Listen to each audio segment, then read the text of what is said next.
Okay, welcome to my final project for ED 410. I have entitled this as Technology in My World as a Teacher. So this is going to reflect a lot on how I will use technology in my classroom and what it means to me. Okay, young children and technology and the contemporary issues that involve the relationship between the two. A lot of people are worried about the age. How old should your students be before you start incorporating technology into the classroom? Really, this is something that I think is based upon the teacher seeing how well they can use technology. My 4-year-old, she can use an iPad, any kind of tablet. She's fairly good with using a mouse and a computer. However, she does use better, or she does do better using anything touchpad based. So she's 4, but I think it really depends on the knowledge that they have about the technology and how well they can use it. So I think that's something that can be usually decided upon the teacher. I think any age, I mean, even from newborn up. Of course, a newborn's not able to use technology, but their parents can use technology around them. Headphones, playing classical music to them, or radios, anything like that. So age is definitely something that's it's a contemporary issue, but I think it's usually left up to the discretion of teachers and parents as to what age you want to incorporate that. Some safety issues. Technology is always going to have safety issues with it, especially when you're using computers or tablets or anything like that, because our students and children can access so much information, inappropriate information that they do not need. It creates safety issues as far as your digital devices too, as far as creating an unsafe environment as far as what they can and cannot access. Knowledge, that's a contemporary issue. We want to make sure that our students and children have the knowledge of the technology that they're using. We want to make sure that they are using the technology in an appropriate way and are staying on task and doing the appropriate assignment or project. Excessive screen time. This is a contemporary issue. I think this is probably one of the biggest issues that we have in the world today with technology, is that our students and children are expending excessive time using their digital devices, and with our world being very concerned about obesity and our children and students not being as active because physical education is being taken out of the classroom, it's definitely something that we need to consider, and we need to put a time limit on how often and how much we are allowing our students to use the technology. The impact of technology with our young children. It definitely promotes more critical thinking. Our students are having to think about what information they want to use and how to organize it in any of their presentations using digital devices. They have to really stay on task and think hard about what they're trying to present before doing so. It's creating more productive work. Our students are able to use more information because they can find more information using digital devices by using the internet, or you can use a card catalog on the internet. Go to a library, see what you're looking for. So it's really promoting more productive work. They're able to find more resources to use for their work. It's getting our students 21st century ready. Our world is more dependent on technology now more than ever, and even more so in the future. That's all they're focusing on, is using more technology and doing less of writing and more of typing and more of audio listening even. I see a lot of people who just do audiobooks now instead of actually reading. So it's really preparing our students to be 21st century ready, and it's also getting them ready for the workforce, because in the near future I see that our workforce is going to be more technology dependent, and our students need to be ready for those things, and we need to prepare them for that. Impact of technology, is it healthy for the mind? Yes, I believe that you are able to gain more information using technology, and but maybe not necessarily more healthy for the body, because again, this goes back to excessive screen time. Are we spending more time on our computer or our digital devices and not spending enough time outside, getting the exercise we need, and exploring, the world around us? We need to make sure that we're using developmentally appropriate technology resources in our classrooms. I do believe that, and this is my personal opinion, that kindergarten through second grade needs to be more software based, because at those young ages they're not too knowledgeable about the dangers of using digital devices and using the internet. So I think more software based programs would be best for them, because it's going to keep them on exactly what they need to be learning. It's not going to take them off or have dangerous ads they can click on. I mean, it's going to be a program that they know how to use, and they know how to use it well with repetition.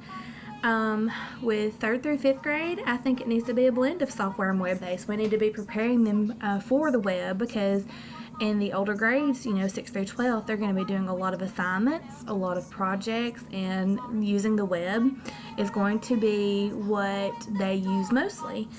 And as you can see, I said 6 through 12 grade, it's going to be web-based, and that's where they're going to have most of their information. So we do need to make sure that we're allowing our students to have developmentally appropriate technology sources in our classroom. Yay for technology. Technology promotes and supports and models creativity and innovative thinking and inventiveness.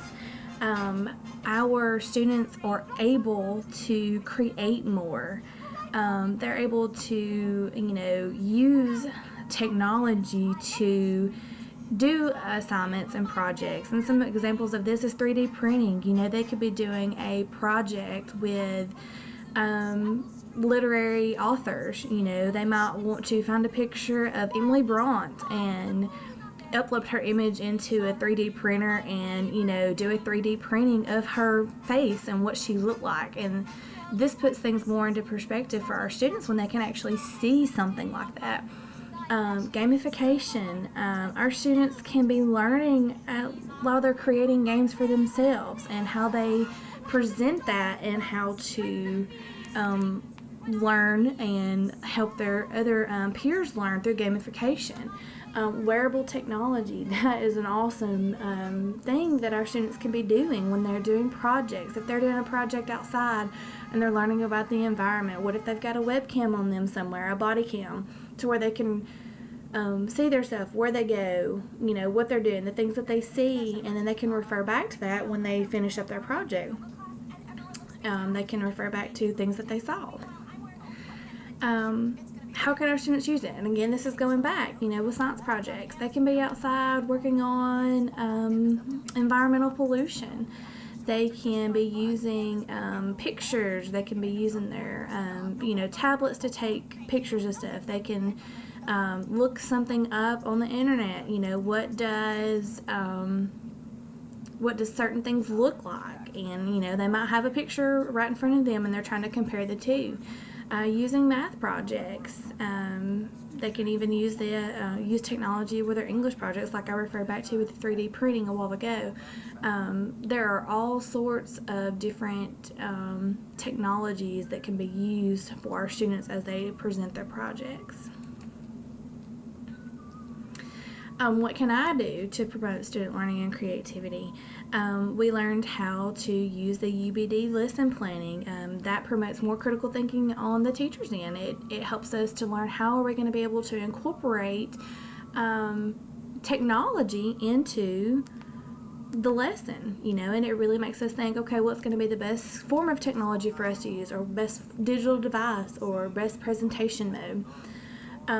And another thing that I can do to promote student learning is for me to incorporate digital tools into all of my lessons and assignments, so that these students can be getting more practice and more knowledge about these devices. Students will be able to use more and know more for future reference. I need to be able to customize and personalize learning activities. All of our students have different learning styles. I need to be able to recognize those learning styles. If somebody is more of a hands-on, let me learn, I need to put them on a virtual learning session on the computer of how they can learn and, click on things and move things around, because they're more hands-on. For those who are more of an audio, they learn better by listening. I can put them on something on the computer or digital device that is more appropriate for auditory learners. Same with visual learners. Just like this crazy presentation, I can create things of that nature to promote more learning for those who learn by seeing. Also adding audio to that will go hand in hand for those audio learners. Now, working strategies. We have students that work better while working with others. They learn more from their peers than they would from our teachers. So I need to pay attention to those types of things and make sure that I can help my students as far as working strategies. Make sure that I'm using groups. If people work better by themselves, I'm able to incorporate that for them. I need to be able to customize and personalize all of those learning activities for those kinds of students. And also I need to take into consideration their ability of using the digital tools and resources. I need to make sure that, again, I'm incorporating that into all of my lessons, and so that my students are able to use the digital tools that are asked of them and the resources. What can I do? I need to be using the technology every day. For example, Prezi or PowerPoint or Jing. I need to be using those kinds of things every day in my lessons to promote that thinking, to get them interested in the different types of technology that can be used to learn with or to teach with. We will be asking our teachers, okay, teach the class. What did you learn? What did you get from this lesson? And they can use these types of things as long as we are presenting them to them and they know how to use it and we're sparking their interest of wanting to use it. Again, and referring it back to their lesson. How is this going to help me present something? How is this effective? Why is PowerPoint good for presenting a presentation? Why is Jing important for capturing something when we're trying to teach? So it's all about referring back to how it is effective in their life and in their learning. Again, these are things that they will be able to use in their workforce too later on, which our country is being more dependent of. Collaboration. When we collaborate with our students and peers and parents and community members, using blogs is a great way to do that.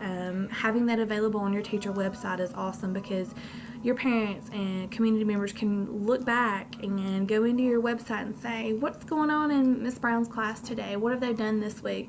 What is she thinking about doing? What are some thoughts that she has about her students learning? So blogs is a great way for everybody to see the learning that's going on and see the teacher's thoughts and the good stuff, reflecting on student activity. Wikis, that is an awesome collaboration for our students who are working together on projects. They wouldn't be restricted to the classroom. They could be using a wiki that they created and working on projects at home for homework. They can be getting on there and talking with each other and discussing different kinds of situations and scenarios for their projects or assignments. RSS reader or feeders. This is an awesome way for a teacher to promote parent involvement. RSS feeders can be something where the teacher, adds different articles and different sites for parents to get more information on student learning, how to be active in your student's life, what technology are we going to be using.